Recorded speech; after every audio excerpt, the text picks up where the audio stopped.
Well, welcome to Whole Bible Study with your host, me, Theology. So far in our journey through the Torah, we have walked with Israel from the drama of creation, the covenant with Abraham, the deliverance from Egypt, and the giving of the law at Sinai. We have seen the tabernacle constructed, the priesthood ordained, and the first sacrifices offered. Leviticus has drawn us into the holiness of God's presence, teaching us how Israel was to live as a priestly people set apart. We have studied the sacrifices, the ordinations, the laws of purity, and the Day of Atonement. More recently, we entered what scholars often call the Holiness Code, stretching across Leviticus chapters 17 through 26. This section emphasizes not only ritual practices, but also ethical living, tying together worship and morality as inseparable. The laws are not abstract. They are conventional, reflections of God's own holiness and the call for Israel to embody that holiness in everyday life. We're about to read one of the most central chapters in all of Torah, one that bridges ritual devotion with love of neighbor, a text that echoes through Jewish teaching, Christian reflection, and even secular moral philosophy. With that background, we are ready to hear the divine voice resound again in the words of Leviticus 19.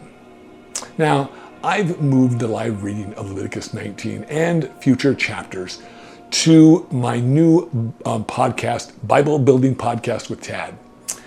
It's located in the playlist of the same name on this YouTube channel.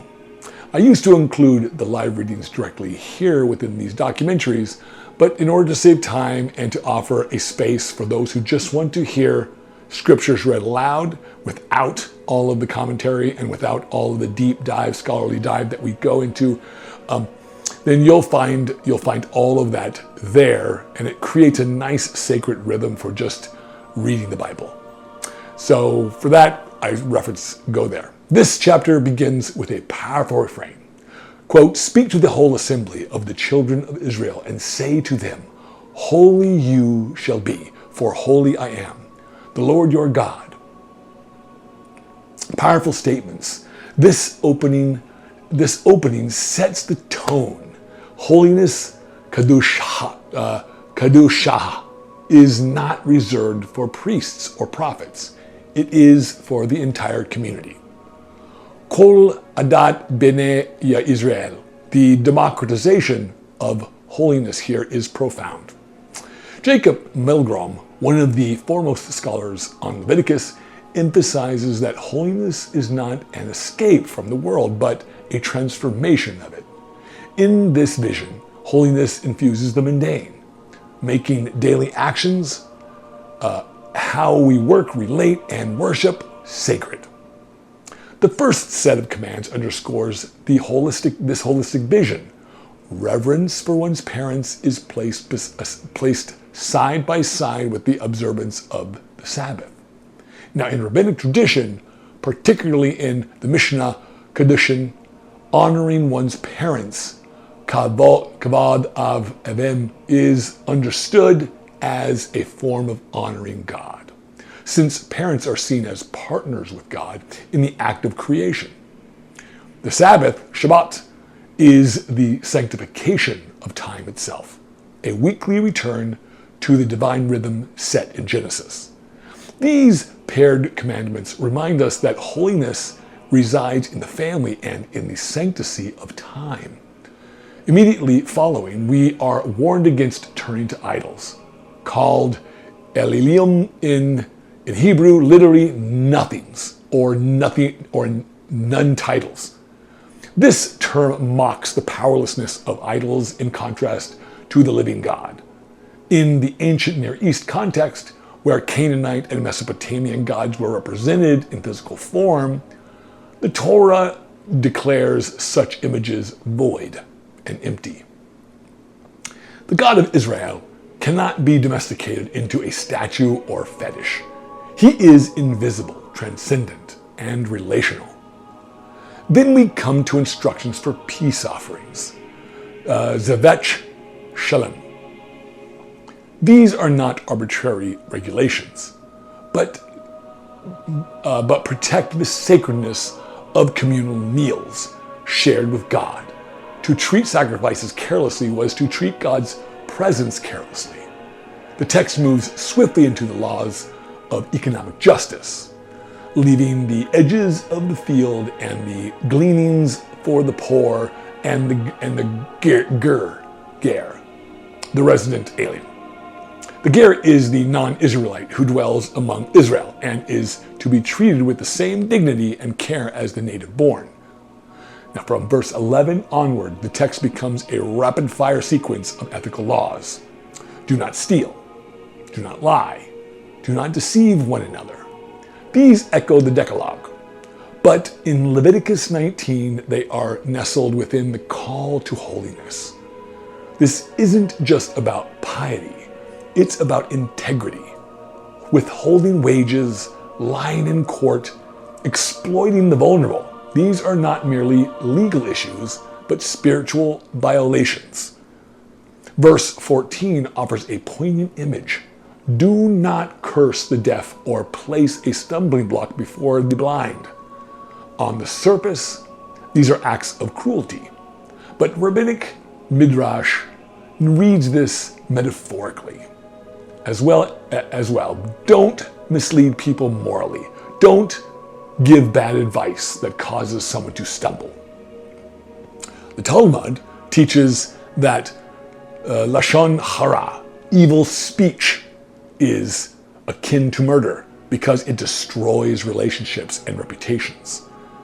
This tradition reflects how seriously Leviticus takes the power of words. A literary rhythm begins to emerge with the reoccurring refrain, Ani Adonai, I am the Lord. This phrase appears more than a dozen times, acting as a divine signature in each law. It's not merely a reminder of who commands, but of why these laws matter. They reflect God's own character, justice in court, fairness in business, honesty in speech, all build towards one of the most famous verses in the entire Bible. Verses 17 and 18 read, Do not hate your brother in your heart. Reprove your neighbor frankly, so you will not share in his guilt. Do not seek revenge or bear a grudge against the children of your people. And you shall love your neighbor as yourself. I am the Lord. Very, very, very powerful but direct statements. I would read the Hebrew, but it'll be in the study guide. The phrase, love your neighbor as yourself, Yahavata irakaha kama koraha, I'm really messing that up, so I'm sorry, has resounded across centuries. Rabbi Akva famously called this the Kalal Kadol de Torah, the great principle of the Torah. Hillel paraphrased it, what is hateful to you, do not do to your fellow. In the New Testament, Jesus cites this as one of the two greatest commandments, alongside loving God, Deuteronomy 6:5. Paul later echoes in Romans and Galatians, saying that love fulfills the law. Yet in Leviticus, this love is not abstract. It is defined by rejecting vengeance, controlling sin honestly, and choosing reconciliation. After this ethical summit, the chapter shifts into more symbolic territory. Prohibitions on mixing animal breeds, seeds, and fabrics, shatanes, follow. These laws are puzzling to modern ears. Some scholars like Mary Douglas and Jacob Milgrom interpret them as expressions of the priestly concern for order and distinction in creation.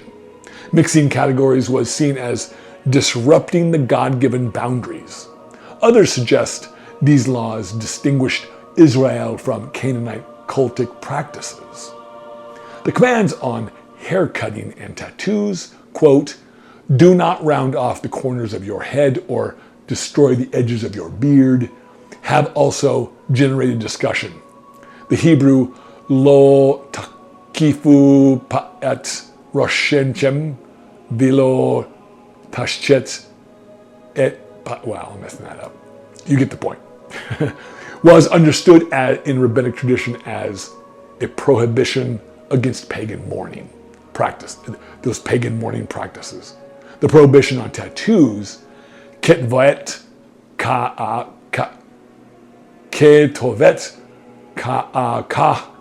may have been linked to idolatrous bodily markings. Modern interpreters continue to debate how these apply today, especially in light of cultural and religious diversity. As the chapter closes, we are again brought back to the ethical heart of Torah. You shall rise before the aged and honor the face of the old man, and you shall fear your God. I am the Lord. Respect for elders is linked directly to reverence for God. Then one of the most radical inclusions in the ancient world. Quote, "The stranger who sojourns with you shall be to you as the native among you, and you shall love him as yourself, for you were strangers in the land of Egypt." Unquote. This echoes verse 18, but now extends neighbor love to the outsider. No ancient law code makes such a demand. This ethic is rooted in memory and identity. Because Israel was once vulnerable, she must now protect the vulnerable. Because God redeemed Israel, Israel must reflect the redemption in her society. And finally, Leviticus 19 reminds us that economic honesty is holy. Honest weights and measures are not merely good business. They are conventional obligations. The refrain returns, quote, "I am the Lord your God who brought you out of the land of Egypt," unquote. Liberation is the foundation for ethical responsibility. Taken as a whole, Leviticus 19 is a masterpiece of sacred integration. It refuses to separate ritual from morality, worship from justice, piety from compassion. Holiness is not a retreat from the world, but a radical commitment to live in it as God intends. Elaine Pagels once said that this chapter weaves piety and ethics so tightly that love of God cannot be served from or severed from love of neighbor. John Dominic Crossan noted that Jesus' vision of the kingdom of God cannot be understood apart from this chapter. So what do we carry away from Leviticus 19? Holiness is not just about temples and sacrifices. It's about wages paid on time, truth told without malice, food left for the hungry, respect shown to the aged, justice practiced in courts, and love extended beyond borders. It's about not becoming what we once fled, oppressors, exploiters, idolaters. Let us close with a reflection. Holiness may sound lofty, but in Leviticus 19, it is as concrete as how we treat others, how we speak, how we live. It is as near as the corners of our fields and the words on our lips. It is a divine invitation to mirror God's character through justice, mercy, and love. Well, thank you for walking with me through this profound chapter. May its call to holiness shape your hearts and actions. If this speaks to you, leave a note or share it with a friend, and we'll see you in the next chapter soon.